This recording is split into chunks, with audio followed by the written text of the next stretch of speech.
All right, good morning, afternoon. It is June 9th, 2022. And this is the Economic Development Council meeting. So as a matter of quorum, if you could all just state your name. Start with, I see top left corner, Stephanie. Danielson here. Dottie. Janetti here. John. Holbrook here. Jonathan. Here. Greg. Range here. And Mark Lamb is here. So, all right, let's get rolling. The meeting minutes were sent out, I believe, this morning. Yes, I apologize for the tardiness on that. That's okay. For April 14th, 2022, did anyone or everyone have a chance to take a look and make any notes or approve it as is?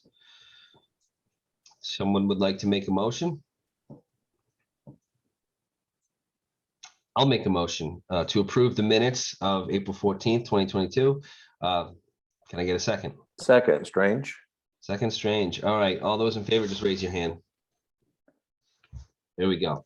All right, so the first or second item on the agenda is business forum. Stephanie, you want to talk about the business forum? I will. So at the April meeting, we talked about re-establishing quarterly business forums where we would invite business owners and property owners of business sites to meetings to give updates, kind of hear back from them how things are going. I was supposed to do a little bit of legwork on that, which I did not get a chance to do before we had targeted today's meeting to be the forum meeting. And we didn't have a meeting last month. So I'd like to move that first one off. The idea was at this forum to just do a COVID recovery check-in, see how businesses are doing, what's going on, what challenges they might still be facing. We could help direct people to programs that we know are available to them. We have our new grants and services coordinator in the Health and Community Services department. Also talk more about the Discover Easton campaign with them, make sure everyone's aware of that, see if they're using it, if they're not, why not, that type of thing. And then start talking about Easton as tourism, Easton as a tourism place. Okay. So if we select a date, I will get on this and we All right, will. so before we select the date, can we just talk a little bit more about what we want the business forum to look like, be like, and what we want to get out of it?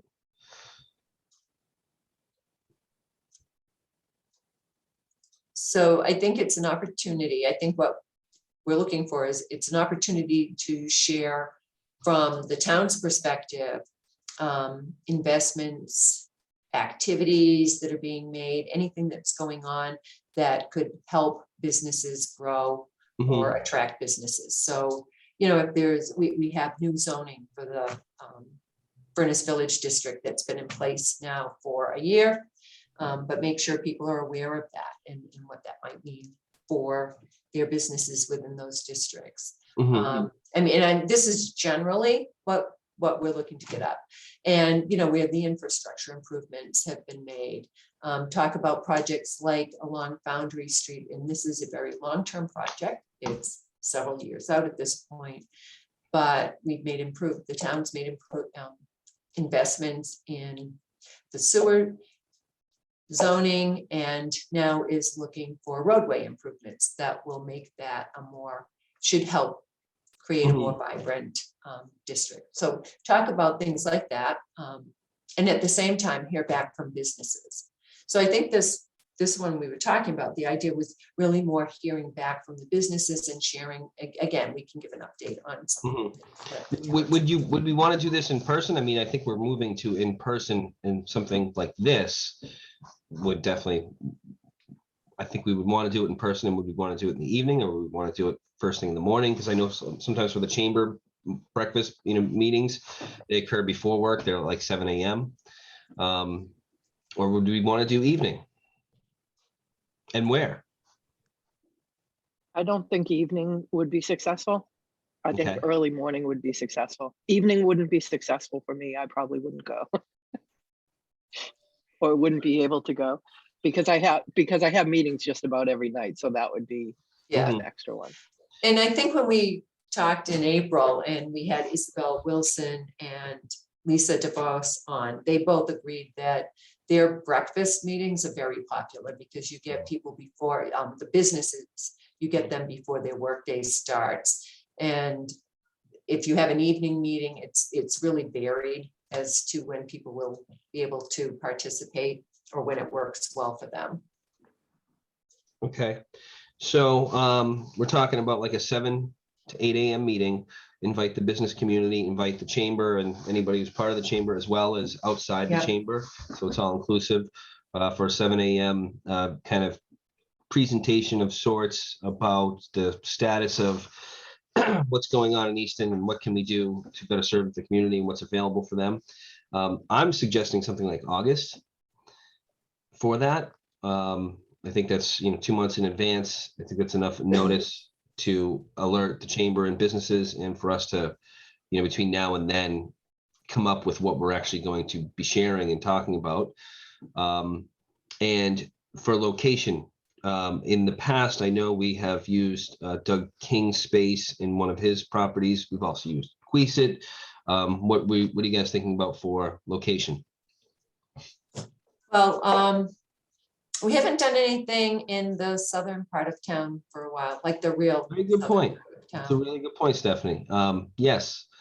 And let's see, another group I'm on, the Swifts Park Steering Committee.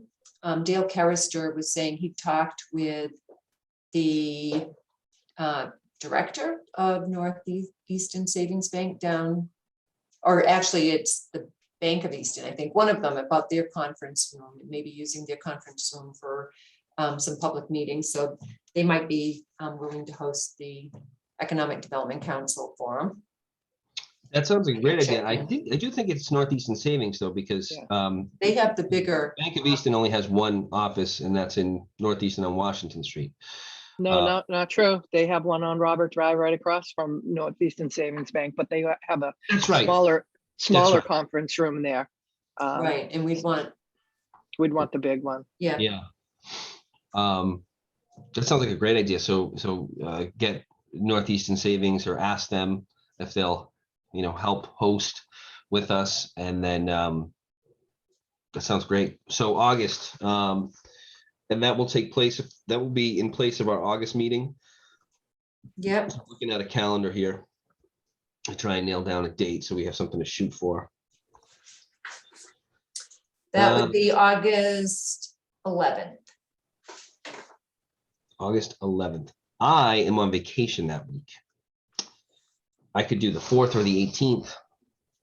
It's like literally my only vacation this entire summer. So no offense, but I need to get away. If that either I the need to 4th or not the be here. 18th works for other members. That's fine. Either one. I could do 18th either work for you one. guys? Yeah. I'm Okay, in so- Italy both those days for my son's wedding, so enjoy. You couldn't come back early, Greg? I would Just for for you, this, Mark, he'll but fly I think back it's and then really fly hard back with COVID and flying. I don't think I can bump that flight, but Oh. I'll try. So, well, just try if you could. All right, I will. so please pick a date. So August 18th. That sounds, I mean, 18th, no okay. offense, Greg, but he can't make Perfect. one, so If you can't make one, it doesn't matter, right? he doesn't seem too upset about it either. I'll never be the Something- same, and Tuscany just won't be the same without you. Yeah, I know we'll be on your mind. We'll Oh, really- you can have a drink for us. It will be Mine beverage time in Italy. And I think but- that's important is when we're developing the agenda and what we want to do is when we did this before, we had a pretty good turnout, but it was kind of like the usual suspects, like, the Metro South Chamber, the Easton's Chamber, Doug King's people that go to these things. I feel like we as a council need to take the responsibility to figure out who do we really want there and go out and reach out to them directly and make sure that they know to be there. you know, what kind of businesses do we think we really need to have there? Is it restaurants? Is it doctor's offices? Is it professional services? And really try to get a good attendance for that. And we could also ask ECAT to come in and film it so that we can put it on TV, and we could even send the link to other businesses that, you know, we have a business listing. We don't have a lot of emails for everybody, but, you know, maybe we could work with, you know, an intern or somebody could maybe help us fill in some of that, but it's really important. We're still really having a hard time. You know, Stephanie has a pretty good list of a lot of businesses. So when grants come out, we can send that information out, but we could do better. We just don't have the people to do it. So I think that's something that the council, the Yeah. committee members could do that. And I think it, to your point, Dottie, actually reaching out, whether it's a follow-up phone call or stopping by the business and introducing yourselves and, or, you know, and that goes for all of us. I mean, that's what I've done in the past, and definitely had people show up as a result of doing that. You know, And it might Not everyone's going to attend because they're busy and have things to do, but certainly if you make that Maybe personal. we could follow that up with a business survey, asking people, you know, the questions. We should have like a guideline of a survey. What are the questions we want answered when they're there? If we say that this is about, you know, COVID recovery and seeing where people are and, you know, what do they still need? If we could formalize that in a survey where we could capture the results and even like who's using the app, that type of a thing, then we could send that survey out through social media, you know, in all different avenues to try to capture the businesses that we may have missed. And if they respond to that with their information, that might help us be able to fill in those missing blanks of email addresses and contact numbers. That's true. So Dottie, you're saying do the survey as a follow-up to the forum. Yeah, and maybe one of the questions on it is, you know, what did you think about the forum? If you didn't attend, why not? Was it the date? Was it the time? Was it, Yep. you know, give them a couple of things, and that would help inform us for the next time that we do that. Was it the location? You know, what do we need to do to get better communication with our local businesses? I have a potential emergency. I'm just going to.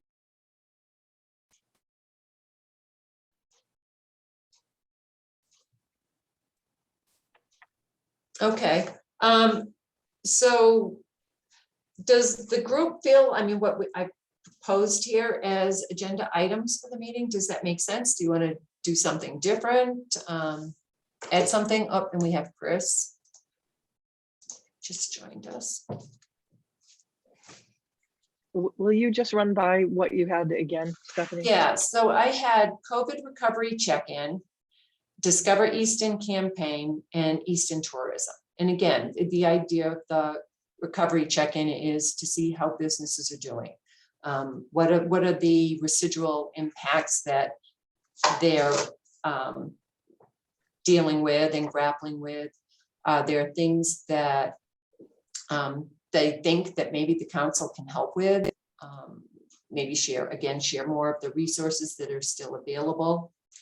Then the Discover Easton campaign, talking about it, making sure everyone's familiar with the program, and if they're participating, if they're seeing any kind of positive response from that, especially where we're coming up on the 1 year mark, right, Dottie? Right. And then Easton tourism is really more of kind of a brainstorming, you know, about why couldn't Easton be a destination place for people coming to visit? You know, Greg talks a lot about Easton being a place where people come to dine, because we've got a lot of good restaurants that are building some recognition regionally. All the wonderful historical assets the town has, as well as the natural resources that people can walk and hike in, and not just at Borderland. If you think Borderland gets a little busy, there are plenty of other open space areas in town for people to enjoy. I'm sorry, then- so were you guys talking about Easton tourism and? We were talking about the agenda for the forum, because I had proposed those 3 topics. And just if the council thought those were good and sufficient, or wanted to see something different. I'd love to find out, I'd love to ask for them to share a success story. You know, a lot of our businesses got grant funding through COVID. I know in particular, my dentist, I go to Smile Vana down in the Shaw's Plaza now. And I was in there a couple months ago, and she said that she had applied for an EIDL SBA grant, and she hadn't heard anything back, and she was really stressed out and this and that. And so I did a little intervention there to get her some information, a pathway to get her answer. And she did get it, and she was, you know, over the moon happy with it. It would be great if we could get some of those success stories that we could share on our website or things like that. You know, how did people feel the interaction was with the town? Did they feel that they, you know, that they got enough information? You know, it would be great to get some good stories like that for testimonials. That's a good point. I think a good thing to discuss is the growing opportunities for business with our updated infrastructure. You know, that's the whole point of putting in that infrastructure, was to grow those areas, was to create more opportunity for business, for residents, for residential. You know, and I know we talk about it all the time in here and, you know, in other town committees, but any opportunity we can reiterate that, reinforce that to the public, I think is really important.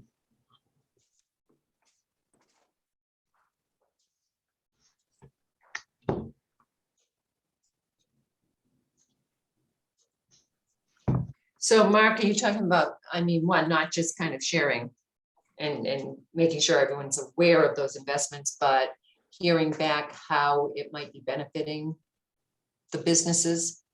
Yeah, benefit the current businesses. It gives them more opportunities. It gives them room for expansion, for growth, and for a new business that wants to come in.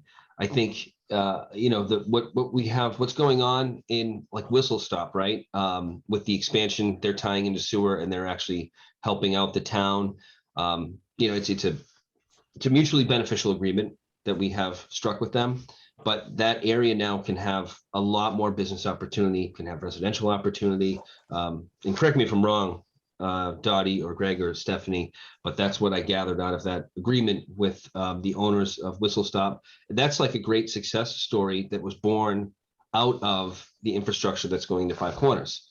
That's a perfect example. Like without Avalon, which created the opportunity for infrastructure, then this opportunity wouldn't have been created. It's like this domino effect of economic growth, and it's continuing.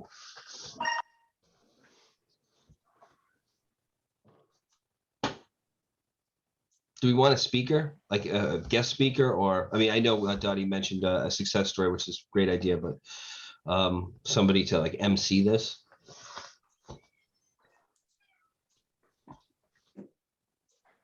I think that's a great idea. Does anybody have any ideas on who that could be? Like, who would it be? I mean, we will have some guest speakers, I think. I'm happy with emceeing it. If everyone's comfortable or they think there's a better person, then by all means, I will not be offended. You could invite somebody from Mass Office of Business Development. Margaret LaForest is usually pretty available, or Sue Whitaker, maybe one of them would come down. You know, that's a great idea, because then it's not just us, and that's something they may not have or feel they have direct access to. And it might attract more people to it.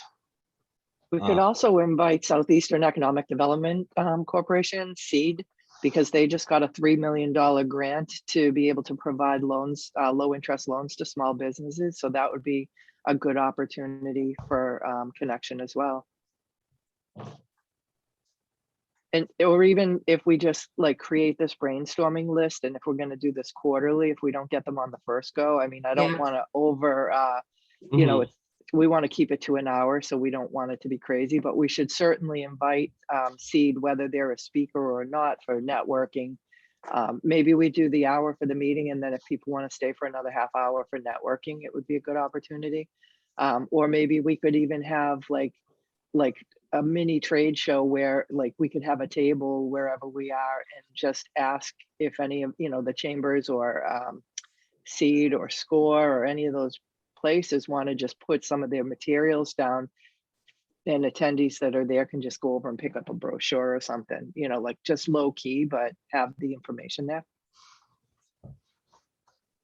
These are all great ideas. This event could be bigger than we think or anticipated. Yeah, Overdue. for just, something. just remember that.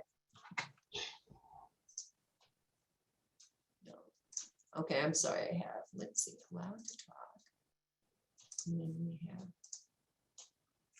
I'm sorry, I'm just letting Dan and who else? Is anyone else not here? Unless Dan's on the phone and, anyway, Okay. Does anybody have anything more to add in this vein about this conversation so we can move on? I think, so I just want to say, because, you know, so doing, I think these are great ideas, and I think these ideas would make the program may attract more business owners to come to the forum. Certainly, I think, Dottie, between you and I, we can do the reach out to Seed and Margaret, or someone at MOBD and things like that. But then, I mean, organizing like a little trade show or a table, that will take a little more work to do. So, Yeah, I don't know if I'm down for that, for like tables for businesses to set up. That jumps into a whole other level. No, I'm just saying wherever we are, just have a table off to the side. And if any of those people that, you know, are invited want to put out a couple of, you know, pamphlets or whatever, I'm not talking about like displays and, you know, Okay. okay. trade show Yeah. like, I'm Yeah. talking about just a table that whoever wants to bring some flyers or data sheets or whatever, you know, pens. You know. That's easy. Putting out a table for people to place stuff down that's not a big The flip. table for literature and yeah, and tchotchke. Okay. That seems great. It seems like that's going in a good direction, and much needed, overdue. So we have August 18th. Dan and Chris, I don't know if you guys heard that. So on August 18th at 7 a.m., we're going to reach out to Northeastern Savings to see if they'll loan us their conference room to have a business forum where we will discuss all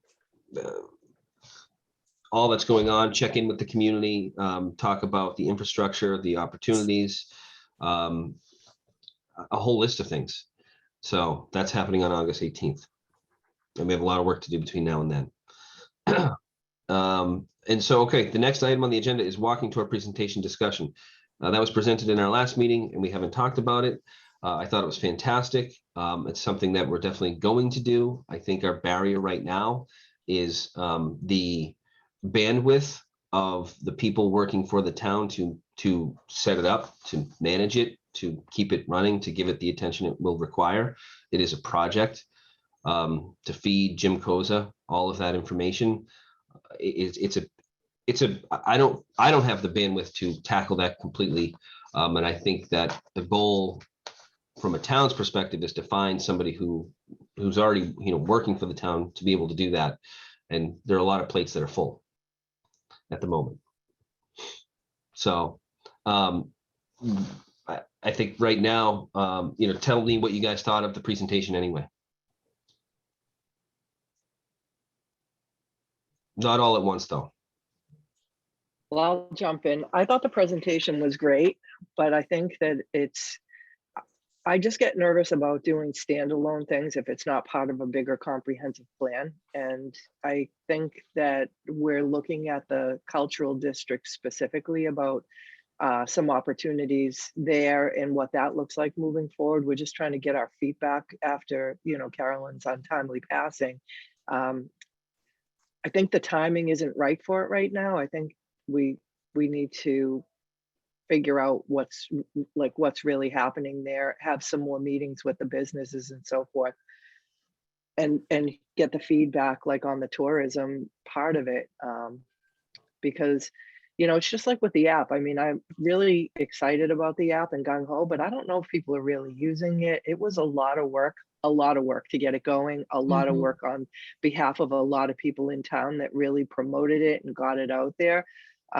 Until we can find out, like, is this making a difference? Is it worth it? Like, we have to have a way to measure the success of some of these things. So just from the experience with the app, I'm thinking, we put all this time and effort in, and the money part is important, but I'm thinking more of, you said it also, Mark, no, we don't have the capacity to really get it going and develop it. That's really the easier part, the administration of it, the making sure people are using it. That's got to be part of a broader strategy. And I think that that's where we need to spend some time thinking about it, because, you spend the money to do it. If it doesn't get utilized, it's not real successful. We have that Eagle Scout that he did a walking tour and an app and all that. We haven't even talked to him to see if, let's test that out as a prototype and see if anybody actually uses it. Maybe might be an idea, because he did something that we haven't even really seen. Maybe that would be a good way to start. Anybody else? What do you guys think? Can I just ask Dottie, which Eagle Scout was this? Because we've had several that have done trail projects. Was it one of the ones that did a trail project? Do you know? No, I don't remember. I'd have to look back in my records Okay. and see which person it was. It was recent. It was pretty recent though. Yeah.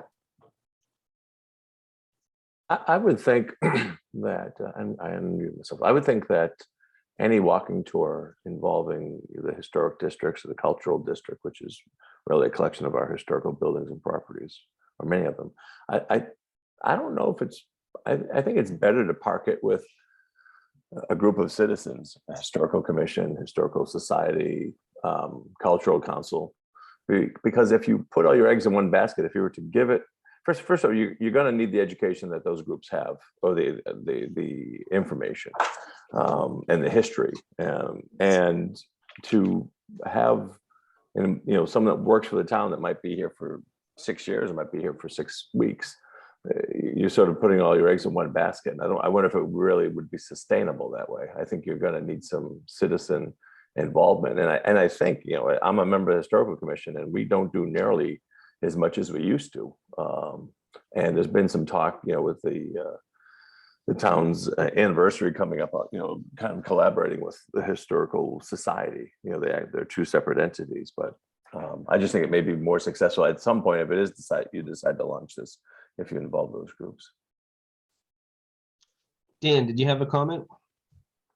Yeah. Hey, good morning, everybody. I thought it was a worthy presentation. I still feel as if the dollars from a fiscal standpoint aren't overwhelming. If we're short on resources, that's a whole other subject, and it kind of makes it a moot point.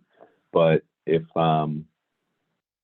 there's opportunities to collaborate with universities like Bridgewater State that have intern opportunities, grad level students to help that care about public administration and are looking for, experiential opportunities. And I think this could be one that's worthy. Bridgewater State has a funding mechanism for actually, paying for the internship itself. So if we're short on resources and we can identify and leverage, folks that are interested in government and can help offset that, I wouldn't want that to be an impediment for us to, move something that I think the consensus within the group was, yeah, this is a good opportunity and something that we could move forward. And that has some tangible results. It's a marathon, not a sprint. So I think, the long term, this thing's going to evolve either way. So we're not going to have every single thing identified, even if we look at this 6 months from now. I think it's better to get the ball rolling and get things moving. If we have the resources, if we don't, again, it's just a moot point, and it's not worth exploring any further until we have the capabilities. But I still think it's a good short-term, low-hanging fruit that we could move on and I get do. something going. I'll share. I love the idea. That was a great presentation. I thought the price point for the professional level was fantastic, and I do want to do it. I think that Dan, you bring up a good point. Greg, you bring up a good point. Previous to what I had mentioned, it's the bandwidth and who's going to actually do it. Who's going to grab the bull by the horns and make this project work. Greg, you made some good points. I think. I spoke with Ed Hands, I spoke with Fred Ames. They were all for it to participate in it. I don't know if it would be something the Historical Commission would want to take over. If they did and were able to do it, that would be fantastic because the material would come from them. Talking to Ed and Fred, they were very well aware that any material would be coming from them. So they were all in. However, you still need resources to dedicate themselves to this. But I do think it's a good idea, and I do want to figure out a way to make it happen. I don't think it's premature. I think it is, as far as Easton tourism goes, it's a low-hanging fruit first step to get excitement. We've never done anything like this before. I'd love to know what that Eagle Scout, what he had come up with, because also wherever he came up with his tour, I'd be interested as to how many people have utilized it, but also the geographic location of it, because sometimes it might not be a comparable comparison to compare, walking through Borderland on a walking tour versus downtown where there's already traffic and there's a lot of history. It's not just, botanicals on a path. So I do like the idea. I still have excitement for it. I would like to figure out a way to make it happen. That is my thought, but I'm just one person. Anybody else like to comment on everything they've heard? I like the idea of it a lot. I think it makes a lot of sense to spin it off. If we can tackle the financial side of it and then find some way to spin off the labor part of it. I think as Dan and Greg both said, it's, we're going to need the Historical Society, but maybe we need a student to drive it. So maybe it's a combination, going to be a combination, but there's going to be a kind of a lead person. Maybe the student fits that bill to kind of pull everything together and pull everybody together and get it done. And I think it does make sense to look at what the Eagle Scout as well has come up with and how that worked. It seems like it'd be worth learning that. So Mark, the Eagle Scout was Abram Kempner, and in my Okay. letter to him that you were copied on, that apparently you didn't read. Just kidding. Just It kidding, says not kidding. that he created a digitized historical walking tour of Easton. He created a tool complete with QR codes, stickers, pictures, and audio, and it's an app. Dottie, So, did you say you shared that with everyone or just Mark? I shared it with the select board because Oh, we get requests when there's Eagle Scout ceremony. So I always write a Yes. congratulatory letter, Yes. which is pretty, and then I try to customize it to what their project was. Mark, Craig Bodger, I recall seeing it. I just don't recall where Yeah. the tour was. he's Craig Bodger is friends with that family. Right. So maybe you could connect with him and ask Craig to make an introduction to the young person, and we could meet up with him somewhere or invite him to present it to the committee here and see what it's all about. Mhm. Yeah, I think that's a great idea, Dottie, because I mean, if he has a QR code and all of that and a link, we can, if the council thinks it's worthy enough, we can put a link on the town's website. Yeah, I'll definitely reach out to them because I'd like to know, I'd like to at least go to one of these stops and experience what he has created. And it's good information to have.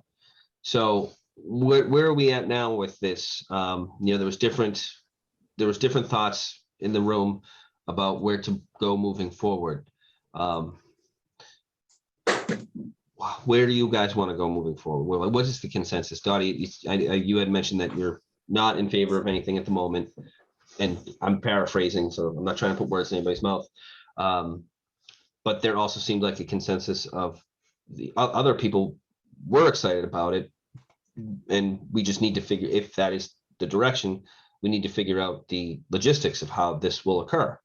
That actually doesn't involve us doing heavy lifting, because we, at least myself, and I know you, Dottie, don't have the bandwidth, and I know you, Stephanie, as well, don't have the bandwidth.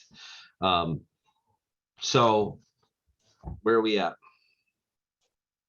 From my perspective, I think we should just move it out of the EDC's court with either an endorsement go, no go, just so it doesn't, eat up our agenda and time. Because if the consensus of the group is or is not to move this thing forward, let's just, either move it on and recommend that we facilitate a procurement and at the time that the town deems right. But I don't see us a lot of value in revisiting this in a lot of future meetings. I prefer to just move it forward. I think it's still a solid idea. Resource is a whole other thing that'll drive the ultimate movement on this. But if the consensus of the group is that there's value here and it's an incremental step forward as a part of a broader strategic plan that's still under development, I'd like to just see this thing move on. When you say move it forward, what does that mean, Dan? From my perspective, Dottie, it's okay if the consensus of the cost for this is approximately $15,000. A procurement's going to have to take place, I believe, given Mass General law. So at least, putting it on the select board's radar and Connor and Stephanie's radar for, a potential procurement coming up over the next quarter, 2 quarters, whatever it may be. I would think that would be a reasonable request or something that we could highlight with an endorsement or not an endorsement. Well, the question would be,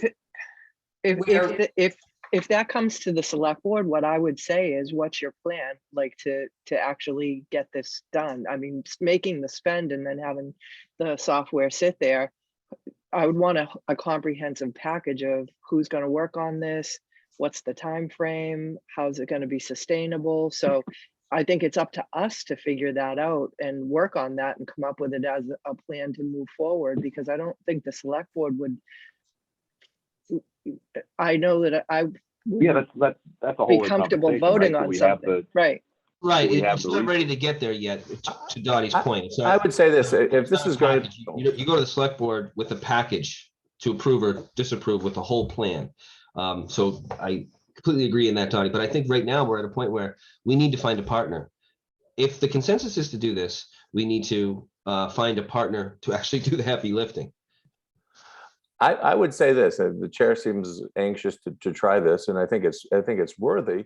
But having been involved in a lot of historical things, I can think of 10 people that have thought of different versions of this idea. So I think an action plan moving forward would be for you to present this to historical commission and or this historical society. You did it to a couple of the members, I guess, informally, but that's if this, I think realistically, if this is going to gain any traction, whether outside vendors are brought in or not, it's going to have to be rooted in some of those people that are actively involved in historical in Easton, and I think it's possible. I think you need to get there next and see if there's anybody there that can pick up the ball and run with it. I agree with you, Greg. Yeah, and I just want to be clear, I'm excited about it. I think it's a really great idea. I just don't think it's ready for prime time yet. I don't want to just jump in and pull the gun on a procurement until we, It's a package deal. like everybody is. Let's come up with a plan.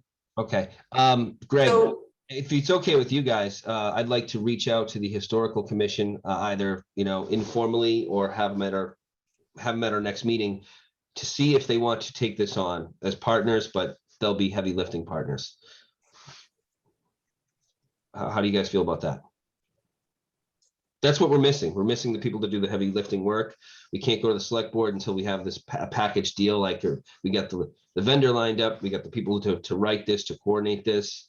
We have everything ready, organized to go. And then we get to that step.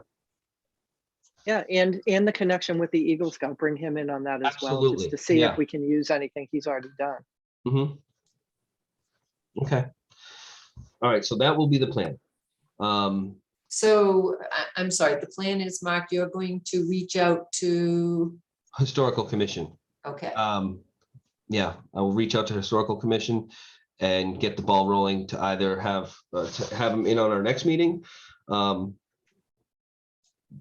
Probably to have them in on our next meeting. Between now and then, I'll talk to them, give them some overviews, and then we'll talk to it a bit more at length in our next meeting.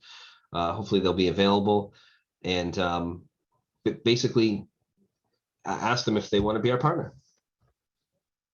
So Mark, I do have a question. I think Dottie mentioned the Eagle Scout, and that person has software that it sounds like he developed. And then I know the last meeting I was on, I didn't have the pleasure of joining the one in April, but we did talk about this. There was a $15,000 price tag, I think, for a third party. Are they one and the same, or are we saying the Eagle Scout has software we could potentially leverage that process versus bringing in a third party? Sorry, I'm just trying to catch up. So I think well, there was an Eagle Scout project that did this walking tour. I don't know where, but somewhere in Easton. I don't know the caliber of what he has created. He could have created something amazing. I have no idea what he used, what he looked like. With the other the presentation, it's a professional organization that does this. So and we saw some examples of it in our last meeting. I'd like to look at what this young man has created. And before I can even talk intelligently about it and with fairness to him, I haven't seen it. So I can't say that. Okay. And then my follow-up question to that is that $15,000 we're talking about, is that a fixed rate, or is this something that, because it sounds like it really hasn't been flushed out yet, is this something that could end up being a run rate, which could cost a lot more than $15,000? Going back to Dottie, I'm piggybacking on what you were saying earlier. We just want to make sure we know what we're buying and we know what we're getting into. I think the way it was presented was it's like it's a one-time cost, and once you're set up, you're set up.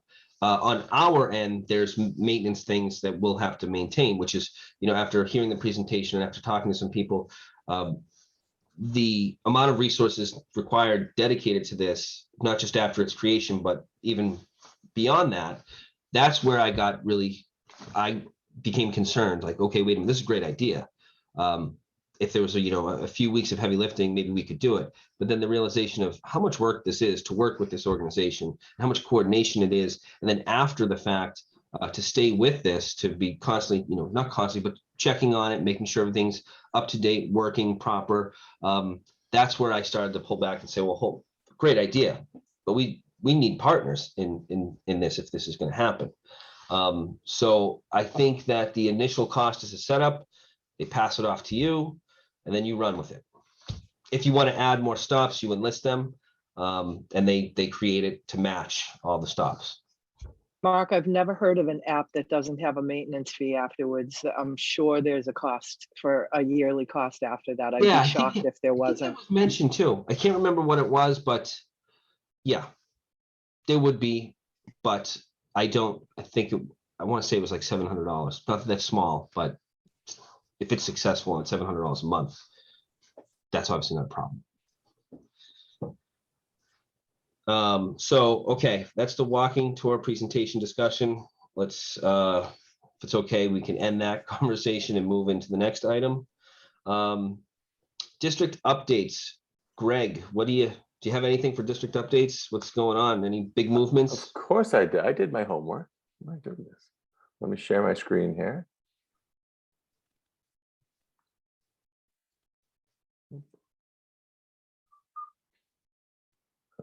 Share. Come on. All right, did it work? Yes. All right. So today we'll talk about the Furnace Village districts.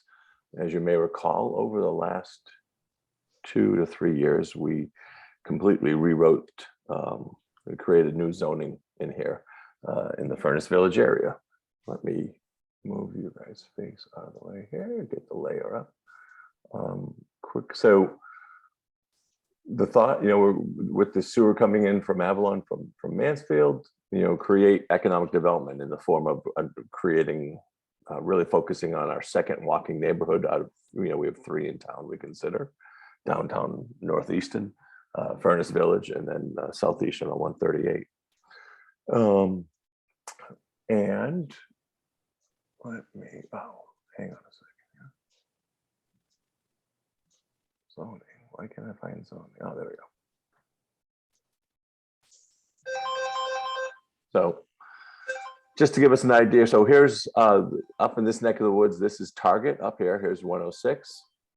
Here's Shaw's Plaza. So this light blue color that we can see here and along here, those are the various Furnace Village districts. There's the Furnace Village Depot Street, which is a commercial district, mostly commercial in this neck of the woods. There's on the opposite end, there's the Furnace Village Eastman district. Then there's the Furnace Village Residential District here in the middle. And a very small, if you think of the intersection of 106 and Quanticket, the old Keachelaw building there, there's the 3 or 4 historical buildings in it, which make up the Furnace Village Historical District. I'm sorry, Business District.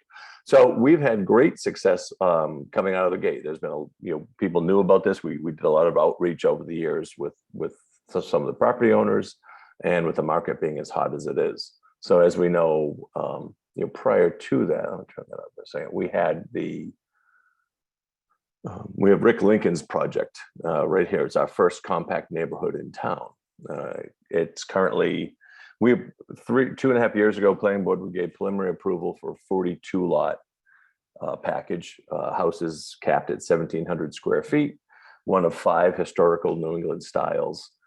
There's also going to be a historical, looking like a restored foundry sort of clubhouse in there, if you will. And part of that package, Mr. Lincoln gave the town money, substantial money towards the redesign of this section of Route 123 and 106, the preliminary designs to go to the state, and also a directional signal in turning lanes, or passing lanes, I should say, at Quanticket. Anybody that lives in this neck of the woods or travels this neck of the woods knows a light is desperately needed there. So it'll be nice to see that. So hopefully, we've just been waiting. It's been going through conservation for 30 months. And I think we'll be seeing it back to us hopefully within a month or two, and we can finally get the ball rolling on that. In the same corner, same intersection, Mr. Lincoln also purchased 555 Foundry Street, which is the old historical Belcher estate, or Drake estate, I should say, the first foundry in town. It's the big white hip roof colonial house. Using the new zoning, he was able to carve off 2 15,000 square foot lots for single family residential, which he worked with historical commission and the planning board to come up with nice historically appropriate looking facades for the neighborhood, and is converting the original house into a 2-family. So that's, and subsequent to that, at town meeting, if you were there, you may have learned that the historic fence on that, which actually came from the first foundry in town, is going to be restored with CPA funds. So it's nice, and right across from that, there's a Swift's Park happening. So Stephanie and I have had a number of meetings with the property owners of 464 Foundry Street, which is up here on the side of Shaw's, kind of between Greenwood Village and Shaw's. 2 lots that have been cleared a couple of years ago. And I don't want to get into too much detail to the public hearing start on that, or public meeting start, but it's going to involve 20 units of multifamily and a park that they're going to give for the neighborhood in between the 2 properties. We're also looking, the Aroma Joe's is a new coffee shop, which is going into the old bank building right in front of McGuire's. I'm trying to think of the address, but the old, was that Bank of Easton way back? I don't even know, but so there's, you may see work's been going on there. And even McGuire's, Neil's looking to add, he has some existing residential units on top of that building. He's looking, coming to us in a month or two to try to obtain a special permit to add some more units.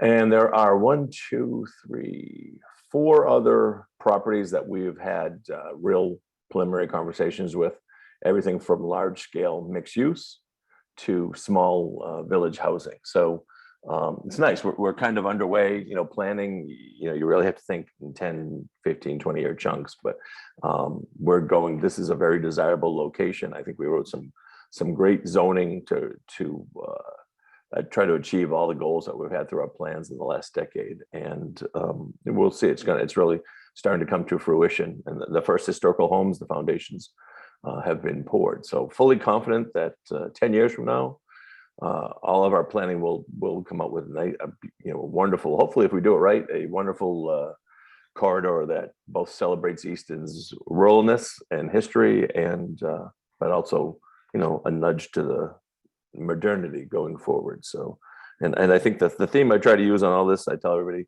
it's all special permits, so we can have a little bit of a say and give us something only Easton will have, is what we're trying to do. Easton special, we're always going to be reliant on a residential tax base, and why we have done, I think, a terrific job doing diversified housing types.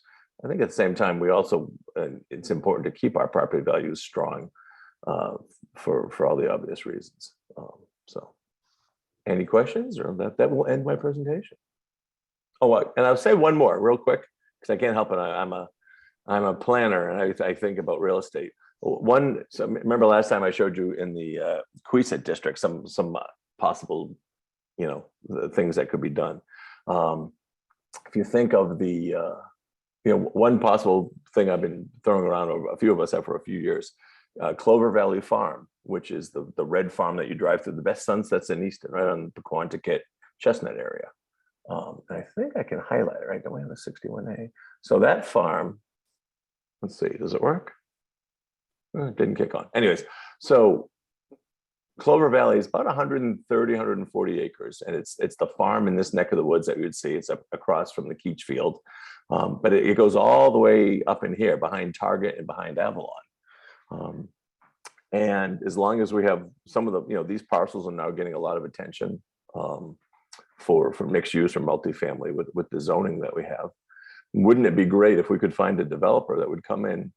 Now, 61A, that's for those that don't know, that's property tax relief. So in return for a reduced tax rate, the owner of a farm, in this case, if they decide to sell, if they receive an offer to sell, the town would have the right of first refusal to match that offer.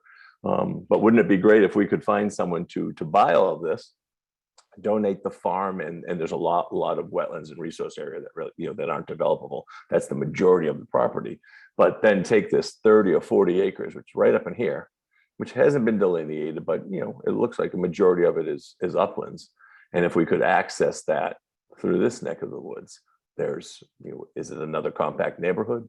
Is it mixed use? Is it extension of commercial? But it's something that would dump out onto one of the main arteries in town.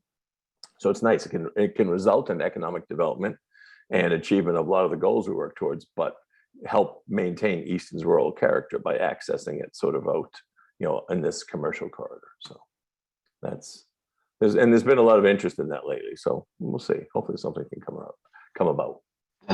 Okay, So thank you. What I have on that. Thank you very much, Greg. So in an effort to keep this closing at noon, which is in 5 minutes, does anybody have any questions for Greg? If you could just keep it limited, short, that would be great. If anybody has any questions or comments, speak now. No? Okay. Just to say, this is a great element to add to our meetings, Greg, so thank you.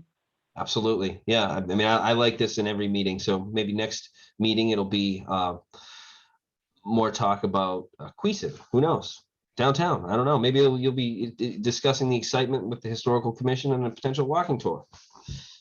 Or it could be, if I run out of things, I can always do a hand puppet show. I'm very skilled at that. So I don't think but no, we have a few more districts to go through. Absolutely. Absolutely. All right, so we have, last item is outreach support and congratulations. Stephanie, if you could round us out. You're on mute, Stephanie.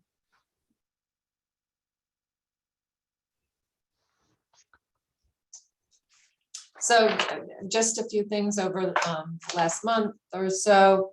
There was a ribbon cutting with the Easton Chamber of Commerce for Cooking with Claudia. I can't remember where they're operating out of. It's kind of a shared facility. Kin Folks is reopening their restaurant. I believe they closed the physical brick and mortar open to the public during COVID. And they announced that they were reopening that. And then one of the items, and I think we'll need to put this on the agenda for next month, is really to talk about ongoing management of the EDC Facebook page. And Dottie asked that that be put on there. Okay. Yeah, I could probably get an idea. She's probably tired of doing it. And I understand that. I'm limited. I'm not on Facebook, which I'm very proud of. But at the same time, I feel like it's my responsibility to maintain that as chair of this group. So I don't know. I don't know what I'm going to do. I'm happy to take a look, Mark. Given, I mean, I don't use, I'd love to delete my Facebook account if there's a common account I could log into to manage it. But I've done it in the past for previous jobs on social media. If there's a common account, Stephanie, I would maintain it if there was an account I could log into, but I know usually you have to have a personal. You have to have Facebook, and then I think everyone has access. When Dan, you set this up? Did you set up the Facebook page? But everybody was given access at that time. So maybe the new members of the board don't have access. Yeah, no, I didn't set it up, Steph, but I hop on it every now and then and like things and kind of peruse and add some comments here and there. But aside from that, I thought all of us, or at least a good chunk of us, had access to that. So I'm not sure how to do it, but to add people, but well, I can I'll get a little more if that helps. Yeah, I can talk to Dottie about that so that we can add the new members. And I think it was more, rather than it just being one person's responsibility, Mark, that everyone should be posting items, relevant, of course, items to the Facebook page that would be helpful for both our business communities and, residents looking for services or what's available in. Okay. All right. So maybe we put that on our next meeting. And I'll bump it up to the top as if it's. That's a good idea. Because it is important. So that ends our meeting. That's all the items on the agenda. It is 12. So I apologize, but I think we all have schedules. So if anyone would like to make a motion to adjourn, please go ahead. Motion to adjourn. All right, we have Jonathan and Greg. So all those in favor, just raise your hand. All right, meeting adjourned. Thank you, guys, and we'll see you next time. Thank you, everyone. Thanks, everybody.